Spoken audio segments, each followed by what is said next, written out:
যে কোনো সিম কার্ডে রোমিং সার্ভিস চালু করার জন্য আপনার নাম্বার, পাসপোর্ট কপি এবং এনআইডি কার্ডের কপি হলে আপনাদের সিম কার্ডটিকে আমরা অনলাইনে আবেদন করে রোমিং সার্ভিসটি চালু করে দিতে পারবো। এখন অনেকে প্রশ্ন করতে পারেন, আপনার সিম কার্ডটি কতদিন পর্যন্ত আপনার নামে রেজিস্ট্রেশন করা থাকবে? আপনার সিম কার্ডটি 15 মাসের বেশি আপনার নামে রেজিস্ট্রেশন করা থাকবে, আপনার এনআইডি কার্ডে নিবন্ধন করা থাকবে।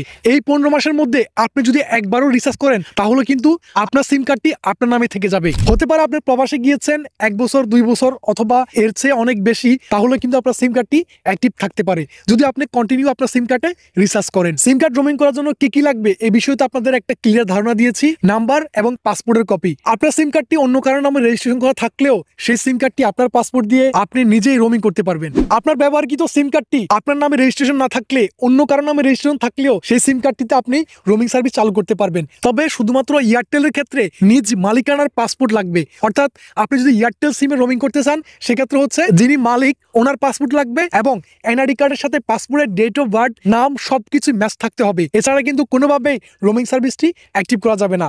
আর বাকি যত অপারেটরগুলো রয়েছে, রবি, গ্রামীণ, বাংলালিংক, এই 3 অপারেটরে আপনি খুব সহজে যেই কারণে আমি রেজিস্টারকৃত সিম কার্ডে আপনি আপনার পাসপোর্ট দিয়ে রোমিং সার্ভিসটি চালু করতে পারবেন। প্রবাস থেকে যে কোনো সিম কার্ড রোমিং করার জন্য আপনি যে অপারেটরের সিম কার্ডে রোমিং সার্ভিস চালু করতে চান সেই অপারেটরের অ্যাপস লগ ইন থাকলে মাত্র 10 মিনিটেই আমরা আপনাদেরকে রোমিং সার্ভিসটি চালু করে দিতে পারবো।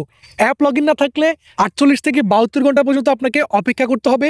এই সময়ের মধ্যে আমরা আপনাকে অনলাইনে আবেদন করে রোমিং সার্ভিসটি চালু করে দিতে পারবো। আশা করছি আজকের এই ভিডিওটি আপনাদের অনেক অনেক ভালো লেগেছে। ভিডিওটি ইনফরমেটিভ মনে হলে অবশ্যই একটা লাইক করবেন।